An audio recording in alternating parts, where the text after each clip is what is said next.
Hi guys, welcome to my coffee show. My name is Jack and today I will show you how to quickly and hopefully efficiently clean and calibrate your K Ultra hand grinder. If you are regular to this channel, you know that K Ultra 1Zpresso K Ultra is one of my favorite hand grinders. I strongly believe that it is the best multi-purpose hand grinder that I've ever had. Yes, you can find better hand grinders for espresso, maybe even for pour over, but it would be tricky to find one grinder that can do both of those jobs so nicely. I don't really clean it that often. I only use it when I travel or if I record the videos. But if this is your daily driver, obviously every now and then, let's say every month or every 2 months, it would be nice to clean. It's very simple. Let me show you how to do it. The grinder comes with everything that you need to maintain it. So you get a brush and you get a blower. Personally, I don't use this blower that much, but I know some people do. I also like to use this hard brush to remove some like a stubborn dirt. First thing I would recommend is to check the calibration of this grinder. The reason we're doing this first step is that if you have been using this grinder for some time and if you never check the calibration, the chances are that it might be off. And then when you change the calibration, it will suddenly change all your settings. So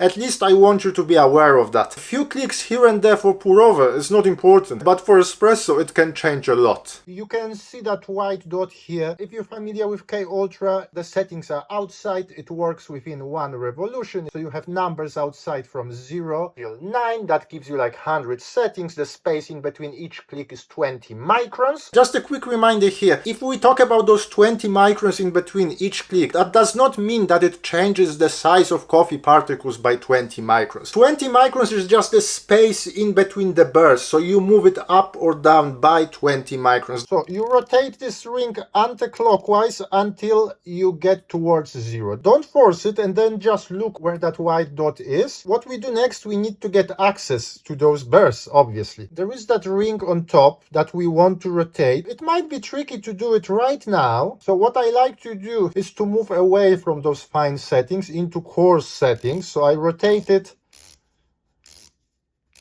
And now it's much easier for me to push this bit here up. When I push it up, as you can see, it lifts the shaft up, and now it's much easier to rotate this bit here. Now you can see that metal bit inside here, so you can just turn the grinder upside down and it's easier to take it away.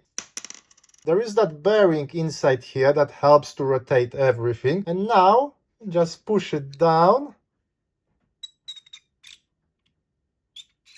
We have those 48 millimeters conical heptagonal steel burrs. It sits on the spring. Don't forget the spring when you push it back in. And we also get this one here. It looks clean because I've done it in the rehearsals, but still we can work with the brush. You could use the Allen key to remove those burrs completely, but I don't think it is important for the cleaning purposes. With some grinders, that bit here can be very sharp, but here it's relatively okay. Whatever I can, I get with this. You can use this, you put it inside. If you want, you can obviously play with that blower. Once you're happy with the cleaning process, it's time to put everything back. There are not that many bits here. I'm not mathematically inclined, so I don't know exactly how many combinations you have here, but if you follow this video, you don't have to guess. So what I like to do first, I take the burr, I put this one in here. It is flat on one side and it isn't on the other side, so that's how I put it on.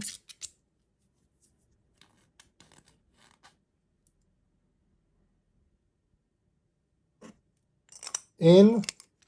Now the bearing in. This one I don't think is important which direction you put it in, but I don't know, I still like to put it the same way as I found it. Now this bit here, it has two sides, dots on one side, no dots on the other side. You put it with the dot sides up. You notice the shape of it is not completely circular.